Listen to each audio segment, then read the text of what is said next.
You are listening to the Toxic Mold Podcast with Steve Worsley, the toxic mold expert and your number one source for mold consulting and mitigation in the USA. Let's dive into a brand new episode. Before we get started on this episode, here's a not so short disclaimer.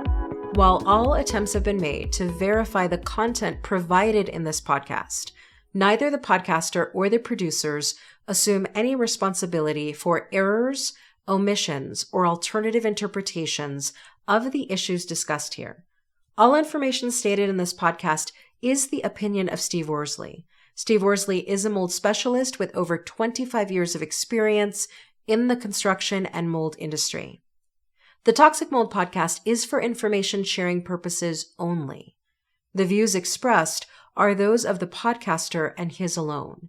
These views should not be taken as expert instruction or commands. While there may be references to medical conditions and symptoms, all podcast episodes are the opinion of Steve Worsley, and any medical questions or concerns shall be addressed with the appropriate licensed medical professional or professionals. As the podcaster refers to different mold types, please be aware that Steve Worsley is not a microbiologist, and questions concerning mold specifics should be answered by the appropriate professional. Steve isn't, nor does he offer any legal advice. For any legal advice, you must speak with a lawyer. The listener is 100% responsible for his or her own actions. You can check out Steve's books on Amazon. Just go to Amazon and search for author Steve Worsley. You can also take Steve's courses on Udemy or Skillshare, and you can find out more about those at cnccontractorservices.com. Now, let's get to the episode. Hello. You're listening to the Toxic Mold Podcast with myself, Steve Worsley. Today, you actually get to only hear me. So, hope all of you have enjoyed having the guests that we had. My wife joined us for several weeks. And then we had a wonderful interview with Dr. Terry Fox, the founder of Boulder Holistic over in Colorado. So, we're back to just me. So I hope all of you are okay with that. If you're not, I apologize. But anyhow, it'll be back to me for quite a bit. We are getting very busy for us on the mitigation side. Things are really starting to get busy. The foreclosure moratorium has pretty much been lifted for a while, but all the paperwork has had to work its way through the proper channels. And so a lot of our work, just in case you're wondering why I'm talking about that, a lot of our work that we do is on foreclosed properties for a state entity out of Wyoming. So that's kind of going to open up a lot more opportunities for the mold mitigation side of things. And of course, as you all know, I do consultations, I do mold inspections, mold testing. So things are quite busy, and I couldn't do all of it without all of your support. So I appreciate that. But anyhow, today we are on episode 214. It's Monday, July 3rd. Tomorrow is the 4th of July. So probably most of you listeners are probably going to be listening to this on Tuesday or Wednesday. Well, I guess Wednesday or Thursday. But I hope all of you are doing well and you're staying safe out there. Today's topic is Toxic Mold Mitigation 101. And the reason I want to talk about this, couple things. We have a big mitigation job we're actually tackling. We're starting on it here in a couple weeks, and it's a major job, and it all led to a major mold concern over a minor drip. It was literally a property that is not used all winter long. The heat stays on. As far as we know, nothing really froze up. But a fitting down in a mechanical room that supplies a lot of water treatment equipment started to drip. And it literally was a drip from, we're suspecting, November-ish of 2022. And then it was discovered, I think, in April or May this year. So my point is behind all that is that little tiny drip has now turned into a major mold remediation project. Most of the property has to be gutted. The entire basement has to, most of the main level, all kitchen cabinets, everything. The bedrooms were minorly affected, but still there's literally mold growth throughout the entire building. So it's just an example as to equipment you could have, such as a moisture alarm, that could have prevented that. So anyhow, it's a good topic to talk about since we have that huge project coming up. So what's the obvious question? And I guess to me, this is what gets asked to me all the time. When should you call in the professionals for mold mitigation? And the easiest answer for me is you always should.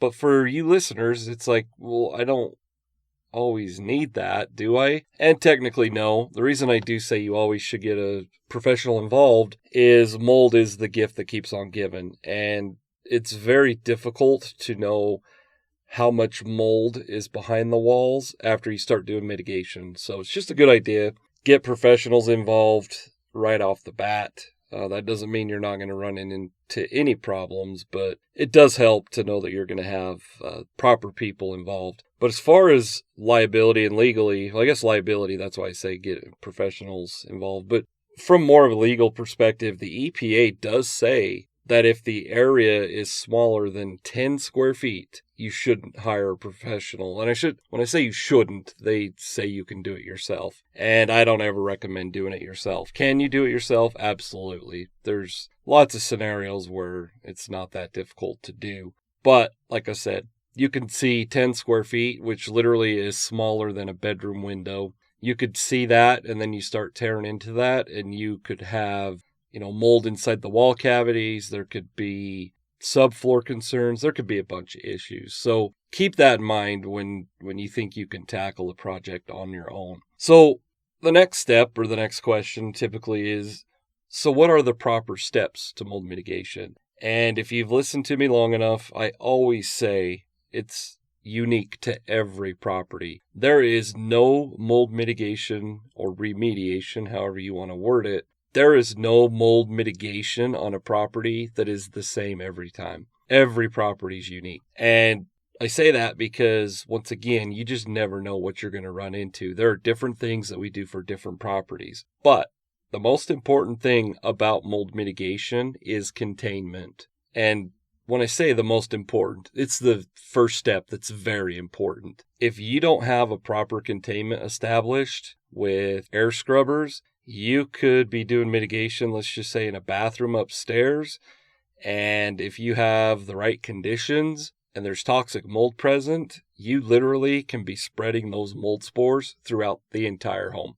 So containment is crucial. If you talk to a professional company and they say, no, we don't need mold containments, it's not a big deal. I Googled it and I saw that an air scrubber is sufficient. We're going to rent 2 air scrubbers just to make sure. If they believe that, that's probably not the right people to be doing mitigation because the containment is so important. So the first thing we do is we establish that containment. And I'll just give you a scenario. So let's say that there is a bathroom. You hire a professional to come in for us to do the mold mitigation on it. Obviously, the containment would have to include the hallway, and we have to be able to come in and out of the property without contaminating the rest of the home. So a containment would literally have to go from the front door all the way to that bathroom. So if you can imagine, let's say you come in your front door, right off the living room's another hallway. You go down that hallway, there's a bathroom on the right, a bedroom on the left, another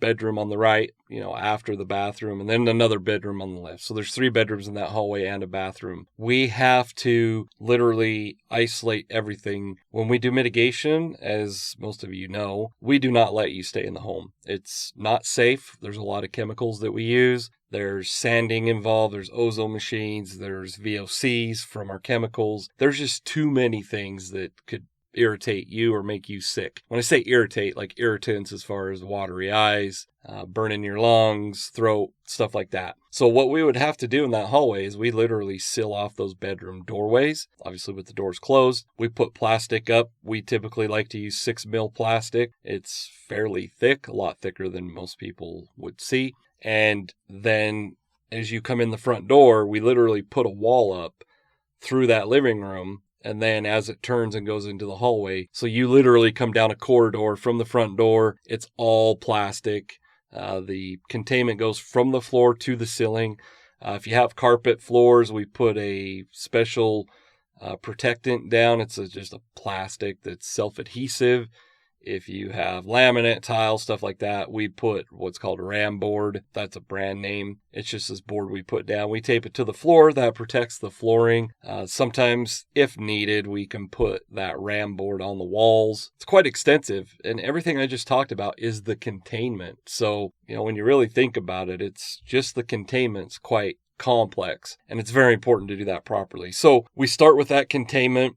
I talked about air scrubbers. You must always have air scrubbers on a mold mitigation project. Not an air purifier, air scrubbers like we use as professionals. You can use those as negative air machines or air scrubbers. The negative air machine, you could be sucking the air from the interior just to the exterior. As an air scrubber, you are cleaning the air and you can still vent it to the exterior, but that's after it's gone through all the stages of filters that we use. So we rarely do we just set up negative air. And I guess to be clear with you listeners, the difference between negative air and cleaning it, air scrubbing it, we pull the filters out if we're just using it as negative air. And a lot of times, as you've heard me say, homes are somewhat pressurized. So, we can actually, without an actual air scrubber, we can use air movers and other means to create that vacuum and suck the air outside. But my opinion on that is, why would we do that? We're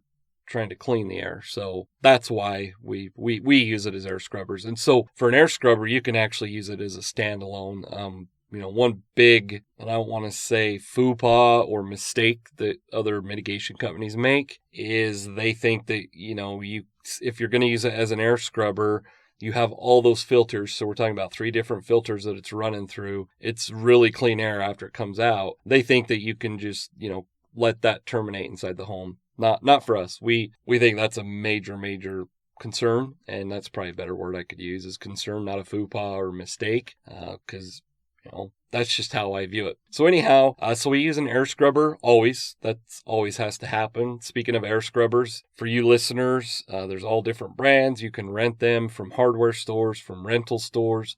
I don't know what they cost, probably $500 a week. You can buy cheaper ones for like $1,000, or you can buy more expensive ones for whatever price you want to pay, depending on how much you want to spend. I guess my point with that is you can rent air scrubbers. We also use ozone machines. The reason why we use ozone machines, and this is just preference, if you talk to different mold mitigation specialists, you will probably hear a lot of differing opinions. What I want to be clear about is I see a lot of people that think if you run an ozone machine that you're going to kill the mold spores in the air and then you don't have to have proper mitigation. That's not true. I don't believe that for 1 minute. You have to actually get rid of the mold spores. The ozone that you do pump into the air, this is my opinion, is it changes the chemical makeup of the air and it prevents those mold spores from becoming viable and reproducing. So we use those. We do not use those when we're on site. That ozone, in my opinion, the air is not safe to breathe if you're there present. So when we run our ozone machines on a mitigation job, we actually run those at nighttime. There's timers on them. So, we can set the timer so it's shut off for a couple hours before we get back there the next day. But ozone machines, in my opinion, they're very important. Air scrubbers and ozone machines, we do leave those once we're done with all the remediation. We actually leave those on site. This is my personal preference. There are different protocols depending on the company, the municipality, who the mitigation company is a member of. But most mitigation companies go by what's called the IICRC S520. And we're, as you've known, and I've said this numerous times, we do not give our step-by-step process. The S520 is not the exact process that we follow. We, in my opinion, go above and beyond that just to make sure everybody's safe and we're taking care of the mold properly. So point with that is make sure that everybody you would hire has some sort of standards or protocols they follow. Not just I'm not going to tell you, but we do it right. You kind of need to know what steps they take. But anyhow, in the S520, they recommend 2 to 5 days post remediation to leave the air scrubbers in inside the property, inside the containment, and then you shut those off when you run the air test. So you have the air scrubbers, you have the ozone machines, you have your containment up. The next thing is to get rid of the moldy materials. And I want to kind of backtrack a little bit. I didn't cover this, but I have in other podcasts. Do not do mold remediation without fixing the defect that led to that in the first place. So we're talking about a scenario in a bathroom. Let's say that there was a leak below the toilet. It leaked for a long time and there's visible mold. You got to make sure that that toilet concern is fixed. If it was a toilet, it's not really going to get fixed till after we're done. But let's just say it was a roof leak. We want to make sure that that's been addressed and taken care of. So anyhow, we go in there and we remove all the porous materials that have mold growth on it. So if that's subflooring, if that's sheetrock, if that's cabinetry, we remove all that. Sometimes the tub shower surround or insert or whatever you want to call it, it's very likely that has to come out. But we remove all the moldy materials. And once all that's done, that's when the chemical side of things comes into play. Do we use chemicals? Absolutely. What do we use? It all depends on what we're using the chemicals on and what the end results are we're looking for. But we're never using chemicals to remove mold spores. It's in conjunction with sanding or mold remover. Maybe it's used to suppress the mold spores. Like there's many different ways you can use chemicals, but I want to be very clear. We cannot and will not, nor will it work. We do not go in there and just spray chemicals on mold and say, oh, that's good. We sprayed the subfloor. It's good to go. Nope. That wet subfloor has to be removed and then you got to replace it. So I understand there are times, let's say you get down to floor joists, exterior, on the backside of the siding, there's OSB or wafer board. Obviously, we can't remove that kind of stuff, but we do remove everything that we can. And it's not difficult to remove like wall studs and things like that and replace it. It's actually quite simple and it makes more sense, especially if there's a lot of water damage, which obviously leads to wood rot. It makes more sense for us to just replace that stuff while we're in there and have everything tore out. So once we spray our stuff with chemicals, we remove the mold spores or suspected mold spores through the air scrubbing, HEPA vacuum, and you can either blast it. There's dry ice blasting. There's baking soda blasting, and then you can also sand it, which my preference is if you're not going to blast it, like dry ice would be the way I would love to go. The problem we have with that is it's really expensive for the setup. You got to get dry ice pellets. It's just, for Wyoming, it's really difficult to use that setup because we're always working in different places. It takes a lot of equipment. I wish I had something like that, but I don't. But if we don't baking soda blast it, we sand it. And the purpose of that is we want to get to the root of all those mold or suspected mold spores, because mold spores are like your grass. They're going to try to root deeper and deeper into the wood. It's looking for moisture, just like your grass is. So we do our best to sand that down. After we do that, we obviously treat it again with some chemicals. That is, once again, it's not something we saturate. We have plenty of airflow in there. We're monitoring all the materials. We're doing that just kind of as a secondary measure. Then once everything's dry, if our clients want us to, we put a waterproofer on the building materials. So we're talking like subfloor wall studs, sill plates, things like that. You can either use Kills or we like to use Aftershock. I bring that up because I hear a lot of times, you just spray Kills over mold and you're good to go. That's encapsulating mold. That is a last resort for us. Does it happen? Absolutely. We can't always tear things out like roof trusses and things like that. So if we can't get in there and sand or blast the mold away, we do encapsulate, but it's fairly rare. And when we do it, it's like I say, it's our last resort. And I tell my clients that, like, hey, we're going to do everything we can, but unless you want to pay us to replace roof trusses, which is very, very unreasonable to even do for mold mitigation, we're going to have to encapsulate sometimes. But a lot of times too, you come in after the mold job's done and you do see the waterproofers and they're either white or clear. Those are the two colors I've used. A lot of people do think that you just sprayed that over mold, and that's not what we do. And we take lots of pictures. for us to see, obviously, we want to make sure that there's no mold. And then it's for our clients to see that, hey, we got rid of the mold spores well before we put the waterproofers on. After that's done, we're pretty much wrapped up. Everything gets cleaned up. We pop air tests and we're done. So quite extensive. I didn't go through every single step just because you should have a professional that does it.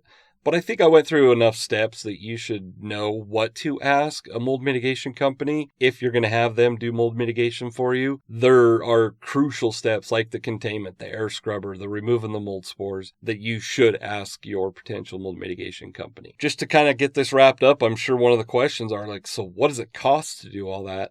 It all depends.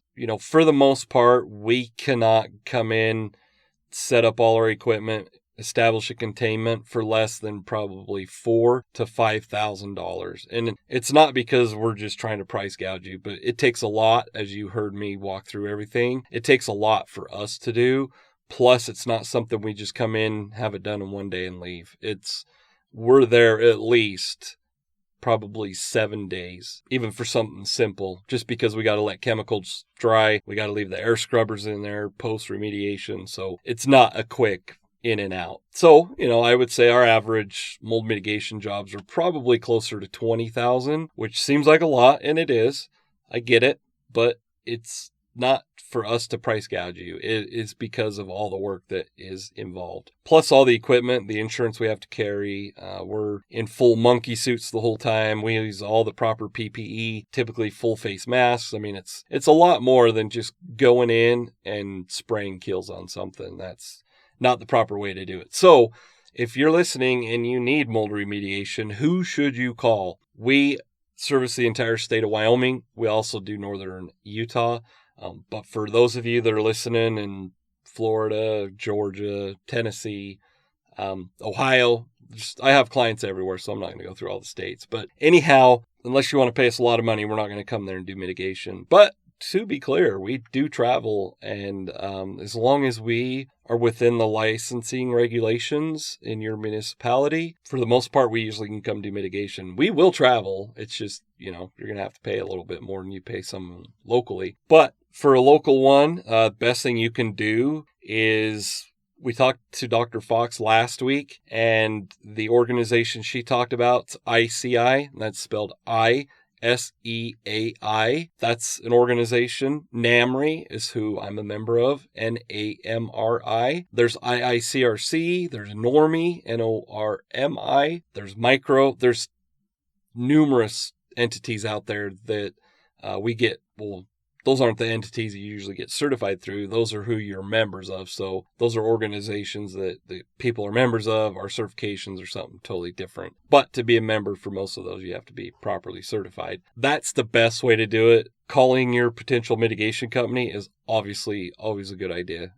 You get somebody on the phone and you ask them questions. If you feel like they don't know what they're talking about, you'll know, hey, this isn't the right fit for me. If they seem to be knowledgeable, perfect. You can have them come over, give an estimate, and see what they have to say. If, worst case scenario, you just don't know what to do, feel free to reach out to me. You don't have to schedule a consultation. Just shoot me an email to info@cnccontractorservices.com. Kind of quickly tell me what you got going on. I do get back to everybody. You do want to monitor your junk folder. Sometimes my replies end up in your junk folder. But if it's something quick, I'll get back to you. And it might take me several days, but I will get back to you. So make sure you hire the proper mold mitigation company, because if you don't, it can make you really, really sick and the occupants of your property very sick. And it can also cost you a lot of money when you got to bring in somebody that knows what they're doing. That's simple, in my opinion, just to get the right person out there. I also do have courses on Udemy, and that's Udemy. We have a free course, Is Toxic Mold Making Me Sick? I have a DIY home inspection course and a DIY mold inspection course. And I also have a Building a Mold-Resistant Home course. So I do have courses. 3 of them you have to pay for them. They're not very expensive. There is the free one if you think mold is making you sick. But make sure you go to Udemy and take at least the free course. And once again, I appreciate you for listening. I hope all of you have a safe and fun 4th of July. This was episode 214. Have a great day. Thank you for listening to this episode. Make sure you go to our website at cnccontractorservices.com and sign up for the mold investigation checklist. Again, go to cnccontractorservices.com and get your free mold investigation checklist today. You can also on cnccontractorservices.com find out more about Steve's courses and books and consultations. Once again, go to cnccontractorservices.com.